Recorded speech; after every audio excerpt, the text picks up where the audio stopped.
Assalamualaikum warahmatullahi wabarakatuh.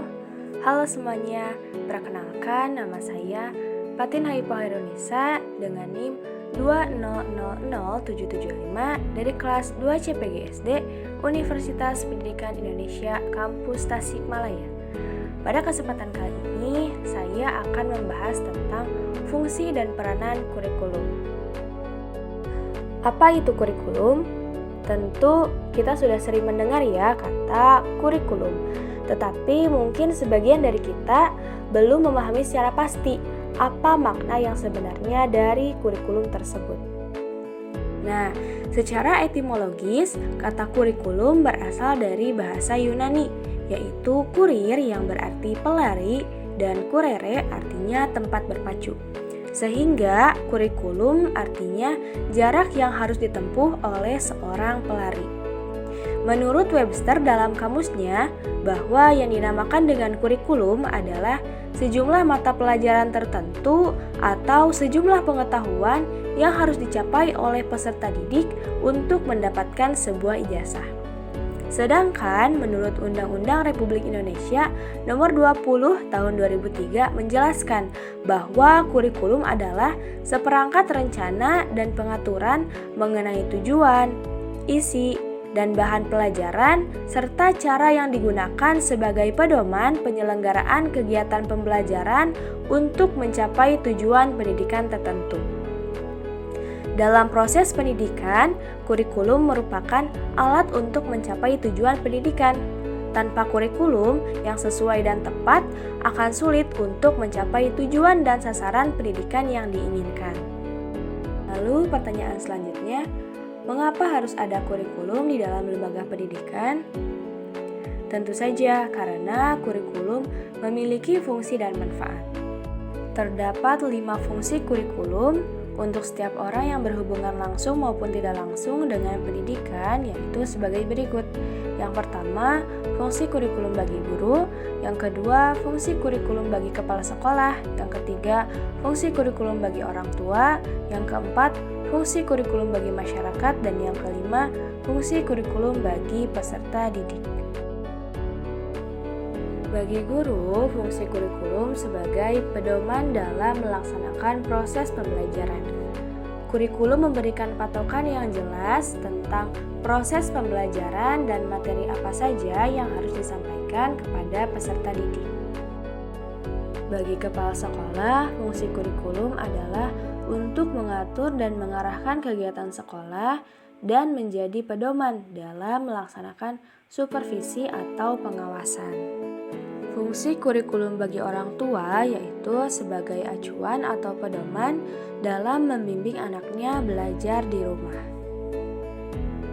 Bagi masyarakat, fungsi kurikulum sebagai pedoman untuk memberikan bantuan terselenggaranya proses pendidikan di sekolah. Dan bagi peserta didik, fungsi kurikulum sebagai acuan dalam proses pembelajaran. Dengan adanya kurikulum, siswa dapat mengetahui materi apa saja yang harus dipelajari dan dipahami. Menurut Arifin dan kawan-kawan, tahun 2020 terdapat 6 fungsi kurikulum bagi siswa sebagai subjek didik, yaitu sebagai berikut. Yang pertama ada fungsi penyesuaian. Fungsi kurikulum sebagai alat pendidikan yang harus mengarahkan siswa agar mampu menyesuaikan diri dengan lingkungannya. Kemudian yang kedua ada fungsi integrasi. Fungsi integrasi mengandung makna bahwa kurikulum sebagai alat pendidikan harus mampu menghasilkan pribadi-pribadi yang utuh. Siswa pada dasarnya merupakan anggota dan bagian integral dari masyarakat. Oleh karena itu, siswa harus memiliki kepribadian yang dibutuhkan untuk dapat hidup dan berintegrasi dengan masyarakatnya. Yang ketiga ada fungsi diferensiasi.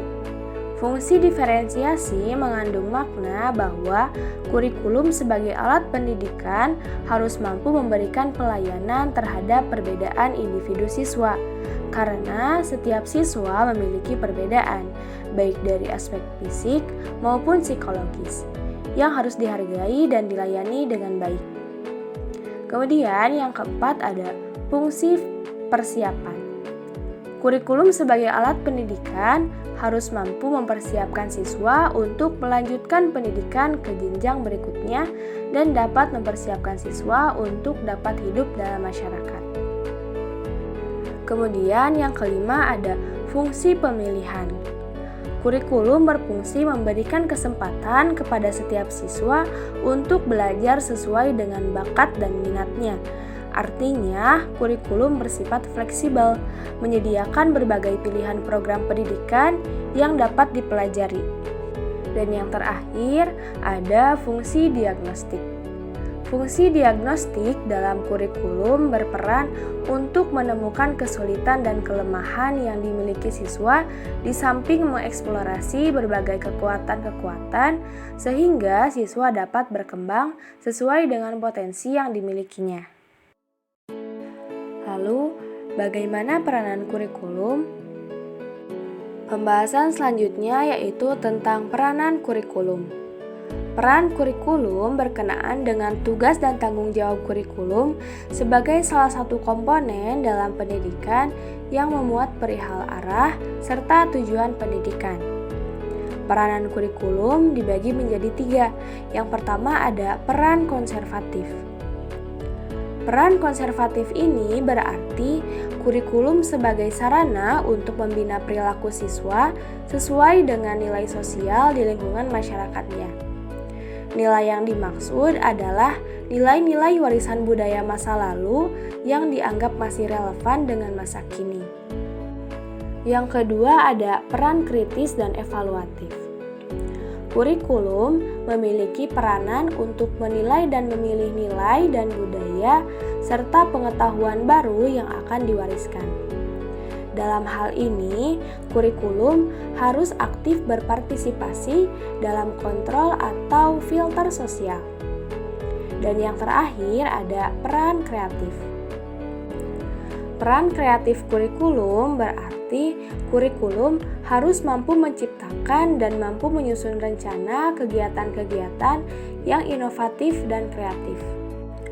Dengan kata lain, kurikulum memiliki peran untuk menciptakan dan menyusun sesuatu yang baru sesuai dengan kebutuhan masa sekarang dan masa yang akan datang, guna untuk membantu peserta didik dalam mengembangkan kompetensi mereka dan memenuhi kebutuhan-kebutuhan di dalam masyarakat.